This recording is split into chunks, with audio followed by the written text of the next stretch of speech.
Heyo! It's been 1 year since the release of Tears of the Kingdom, and what a year it has been. It's crazy to think that just a year ago, we were first getting our hands on the game and making our first discoveries. When Tears of the Kingdom first came out, it was given high praise. I was a little worried about whether or not it could top Breath of the Wild, and in my opinion, it did, and it was pretty close to doing so in the eyes of critics. It scored a 96 on Metacritic, which was only 1 point less than Breath of the Wild. How does the game hold up 1 year later, though? My opinion on Tears of the Kingdom hasn't changed all that much, actually. It remains one of my favorite games of all time, and is without a doubt one of the best games on the Switch to date. The game is still so much fun to play, even after I've beaten it and sunk over 150 hours into it, and I'm still making discoveries in the game. Leading up to launch, a lot of people were afraid that Tears of the Kingdom wouldn't have enough content to truly justify it being a sequel. We hadn't heard very much about the game over the years since it was announced, and with the game confirmed to be Nintendo's first $70 release, I certainly understand the concern. Words can't even begin to describe how hyped I was for this game, so the longer I had to wait, the more I felt that the game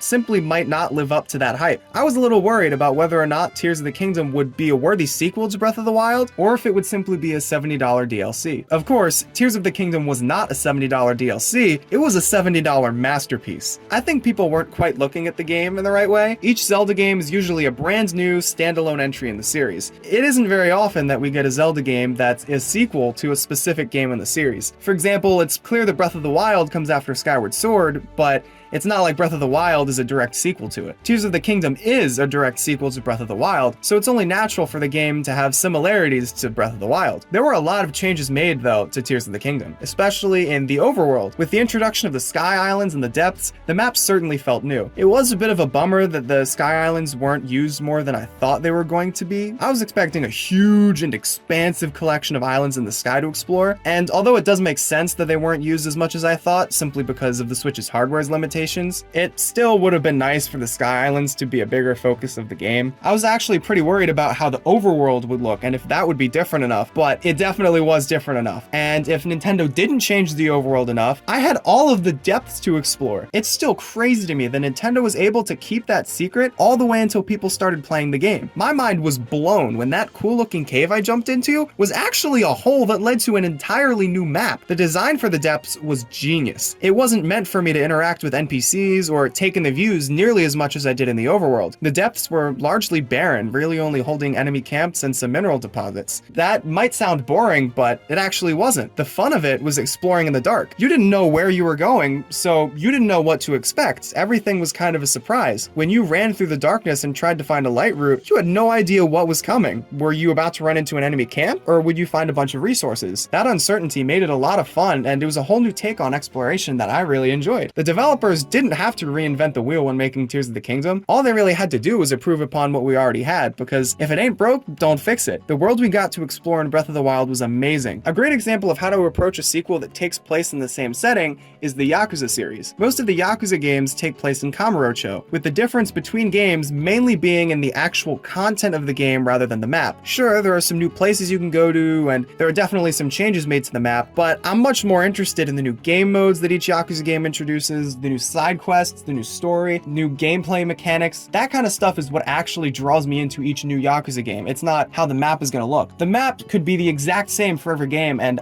I really wouldn't care because there's enough new content in every other aspect of the game to make it feel fresh. The developers for Tears of the Kingdom could have taken that exact same approach. They could have just changed the overworld a little bit and then added a new story and be done with it, but instead they added huge new areas like the depths and the Sky Islands, and if that wasn't enough, they completely changed the gameplay with Ultra Hand. The switch from the Sheikah Slate to Ultra Hand completely changed the game. The developers really didn't need to do that much to the map because of Ultra Hand, since Ultra Hand let us interact with the map in a completely different way than in Breath of the Wild. That huge difference in how we could traverse the map and interact with it made Tears of the Kingdom feel so much different than Breath of the Wild, even in parts of the map that were mostly the same as they were before. I could now create awesome structures to interact with the world, I could now create awesome structures to fight enemies, and most importantly, I could bully Koroks works in even more creative ways. They could have used the exact same map from Breath of the Wild, with no changes made at all, and the game would still feel completely different simply because of Ultra Hand. I think it's really cool how the developers looked at all the cool ways people were abusing the physics of Breath of the Wild and decided, you know what, we're gonna make that a feature. Instead of abusing the Sheikah Slate to make my own abomination that would let me launch myself across the map, it's a feature. I don't have to abuse the physics. The developers gave me the tool. I think that's awesome. I really like how they paid attention to that. I'm also thankful for the introduction of Ultra Hand because there were so many cool posts of different creations people made on social media. It was a lot of fun to open up social media every day and see what cool new things someone made. It was also great because all those posts about Ultra Hand creations blocked out spoilers from my feed. For once, I was able to play through a new Nintendo release without it being spoiled for me just before I beat it. And I think that's extra impressive for Tears of the Kingdom because that game leaked well before it launched. People had already sunk a ton of hours into the game before I was even able to get my hands on it, and I bought it on launch, so I would consider myself pretty lucky to not have the game spoiled. Speaking of spoilers, you're going to want to click away from this video if you haven't finished the game, because I'm about to discuss the story. This video can wait, but Hyrule can't. The story was really good in my opinion. Personally, I wouldn't say that it was anything revolutionary for the series, but I did like it a bit more than Breath of the Wild's story simply because of how cinematic it was in Tears of the Kingdom. The intro was really cinematic and it made the story click for me. It felt like I was in for a wild ride, and I loved the gameplay aspect of the finale so much, but I'll admit story-wise it was kind of weak, but overall it was nice to see how all the different characters have grown since Breath of the Wild and to see how all the different locations have changed. I thought it was really cool. It was awesome in the finale to ride a dragon and skydive past giant lasers being shot at me in order to fight Ganondorf in dragon form. Words can't accurately describe how badass that was. Although it was a bit stupid story-wise in the end. It was kind of stupid for Zelda to just magically get turned back into a human. One of the big parts of her character arc was that she decided to sacrifice her humanity permanently in order to restore the Master Sword and help save Hyrule. And we were told that it would be a permanent transformation too. So it was kind of a letdown for her to magically be turned back into a human for seemingly no reason. It felt like it was only there just for convenience. And it kind of undid that big sacrifice she made. It felt like it was all for nothing. Another issue I had with the story is that they would not stop mentioning the imprisoning war. Oh my gosh. I've played a lot of games where they keep bringing up the same thing over and over again, so it wasn't too big of a deal for me, but I'm not gonna lie, I got pretty sick of hearing about the imprisoning war in every cutscene. Oh my gosh, man. Once again though, I think the story was pretty good. I think Breath of the Wild's story was definitely close in quality to Tears of the Kingdom's, but what definitely did it for me with Tears of the Kingdom was how cinematic it was. I can't stress enough how epic Tears of the Kingdom's story felt. It felt not only like I was watching a blockbuster movie, but it felt like I was living it. I've been pretty immersed in video games before, but few have come close to the level of immersion that Tears of the Kingdom had. The music in Tears of the Kingdom was amazing, and a whole year later, I'm still listening to the soundtrack. I honestly didn't think that they could possibly make a song more terrifying than the Guardian theme, but oh boy, when the Gloomhands theme starts playing, I can feel my heart stop. The main theme is also so good. Few video game songs can give me the chills and